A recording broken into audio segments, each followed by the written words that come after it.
মা মা কি হয়েছে কইবা তো মা কি হয়েছে কইবা তো তোরে খাওয়াই দাওয়াই বড় করছি কি আমার বাড়িতে চুরি করনের লিগা? আরে তোরে না পাইলা যদি রাস্তার একটা কুত্তারে আমি 3 বেলা খাওয়াইতাম তাহলে কুত্তাও আমার বাড়ি পাহারা দিত, আর তুই কিনা আমার বাড়িতে চুরি করলি? মা তুমি এগুলা কি কইতাছো? বিশ্বাস করো মা, আমি তোমার টাকা চুরি করি নাই। বিশ্বাস? তোরে আমি বিশ্বাস করি না। আমার টাকা তুই ছাড়া কে চুরি করবে?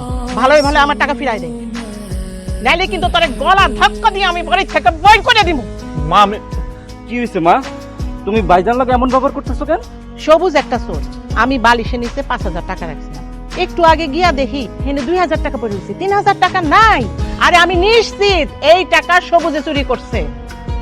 এই কতবার কইতে হইব ভালোই ভালোই টাকা ফিরাই দে, নাইলে কিন্তু তোরে আমি মাইরা ফেলাম আজকা। মা মা আল্লাহর কসম করে কইতাছি আমি তোমার টাকা চুরি করি নাই।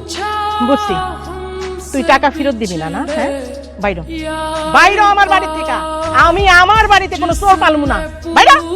মা ভাইজান তোমার সব চলো দেখে তুমি তারে বিশ্বাস করতে পারতেছো না, তার তুমি বাড়ি থেকে বাই করে দিতে চাইতেছো, কিন্তু ভাইজান তো টাকা নেয় না।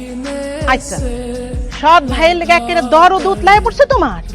সৎ বইলো সে আমার ভাই, একই বাপের রক্ত আমগো 2 ভাই শহীদ। তোমার টাকাটা আমি নিচ্ছি, আর আমার বাড়ি থেকে বাই করে দাও তা তো দিবা না, কারণ আমি তোমার আপন পোলা, আমিও তোমার মা বলে ডাকি, ভাইজানও তোমার মা বলে ডাকি, তারপরে তুমি আমগো দুইজনারে আলাদা নজরে দাও, এটা কিন্তু ঠিক না মা।